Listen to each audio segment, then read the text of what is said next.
What is up, guys? What is up? Welcome back to Silver Surfer's channel. Got a real fun one for you guys today. Big, huge box here, as you guys can see. And yeah, we're talking Kaws, dudes. We're talking Kaws. So we're gonna do a little quick unboxing on this here and go ahead and show you what we got. Using my little knife that I think I showed last time. Maybe, maybe not. I want to just cut the item, so I'm gonna go real ginger-like here.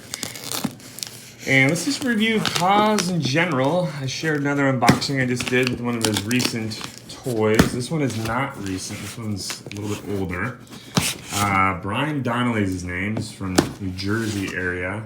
He was a street artist back in the day. He got his name Kaws in the 90s. He started tagging on various locations and stuff along the lines like that, in which he just let the letters just kind of morph together. They mean nothing, according to Kaws himself.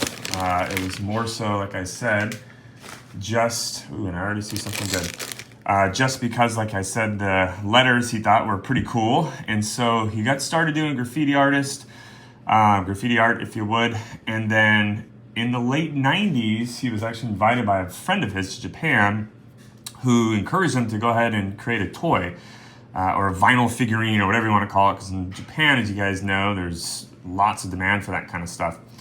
So he went out on a limb. He created a spin-off of kind of Mickey Mouse, with the kind of eyeballs X'd out, and then little kind of crossbones coming out of the head, and it went viral. It sold out immediately. The first release of the companion figure, which he dubbed the name, it was an edition of 500 per different color. There was a gray, there was a black, and there was a brown.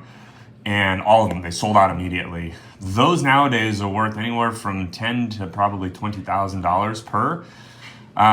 While he's had multiple different other releases since then, and yeah, and so that's essentially his story, and he's made headwind with the creation of this. And so I've always wanted, this is a shipping label. I've always wanted this. Piece, because this is my favorite of what he actually has. Oh yeah, that's really cool. Perfect, from StockX. So anyways, this is my all-time favorite piece that he did. He originally released a companion figure of the non-dissected versions, like I said, in '99. He made another version of it back in 2004, which was called the 5 Year Later. He did the colors again, all three colors, as well as like a glow-in-the-dark one. And then finally, he created in 2006 was the first release of this companion. I'm gonna hold it sideways here for you guys can get in the view. And it was the dissected version, dudes. It was the dissected version. So this is actually original packaging. I'm just gonna kind of pick it up here and just show you a little bit, is what you can see. This came from the original packaging. This is not the 2006 version. This is the open edition that came from the collaboration in 2016 with the Museum of Modern Art from Fort Worth, Texas.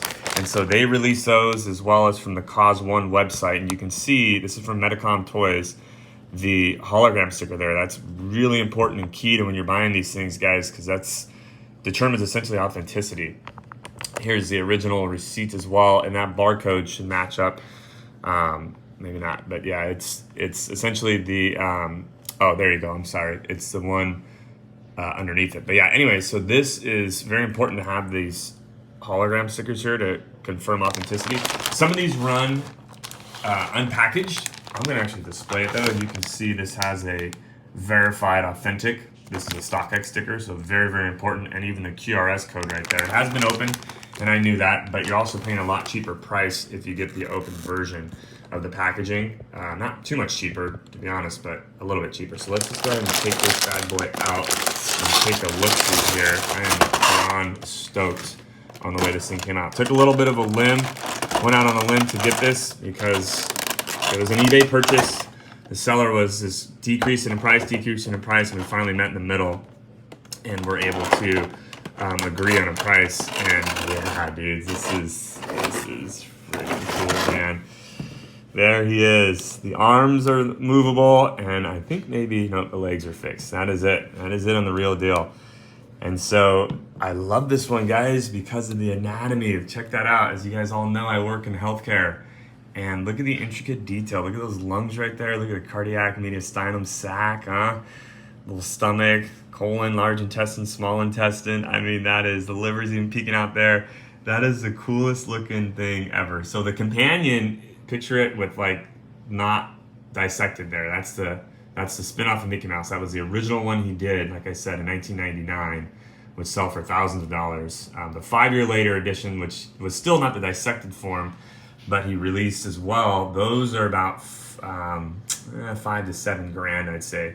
And then in 2006 was the first release of the dissected version, which is this here. And look at all the muscles and stuff too. Look at the deltoid, and just such a cool, rad piece.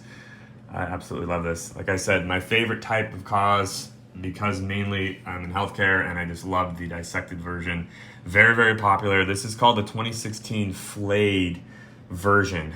So these came out, and they came out as an open edition. And another thing you guys always want to look for is the lettering and the stamping and stuff to the bottom half here of the feet, which you can see Kaws 2016 open edition Medicom toy in China is where these are actually made. But just a all around amazing, amazing, amazing, amazing piece, guys. Absolutely love it.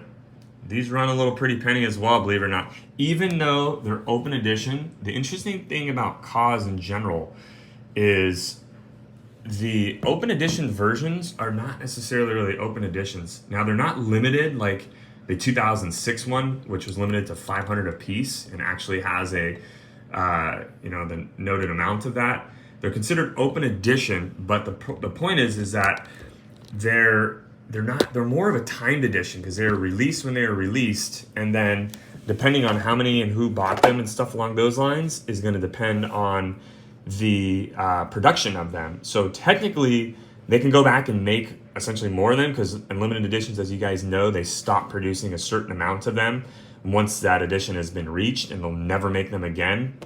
But in this situation, Kaws is known to make more affordable open editions nowadays. It's essentially what he releases for all of his vinyl toys. But the point is that I'm trying to make is that they're essentially limited because they're only open for a certain time of when the release happens. And this one was done on Kaws1.com, his website. And once they sell out, guys. So that's obviously not the traditional way of thinking as an open edition, in which is just, you can continuously make these forever. And therefore, that's why there's still a very significant demand for them. That's why there's still a high price tag that comes along with it as well, even on the open editions. Because like I said, they're essentially a closed edition once all of it's been sold, and no company is going to remake these, So anyways, this is a Kaws 2016 flayed dissected. I'd like to get an actual limited edition, the 2012 resting place, which is the same feature of the dissected brown flayed version here, but the dude's actually kind of sitting down on the floor, and that one is limited to 500 a piece. Those ones are also pretty penny, but maybe one day I'll be able to acquire one of those. But until the meantime, I hope you guys learned something about Kaws. Check him out. He is awesome. He does amazing paintings, sculptures all around the world. Prints, he's got big influence, real big blue chip artists. He's got influence and collaborations with Dior, with Nike, with North Face. I mean, you name it, clothing line, Supreme clothing line, you name it, this guy has done it and is collaborating with those big time folks. A lot of big celebrities collect his stuff.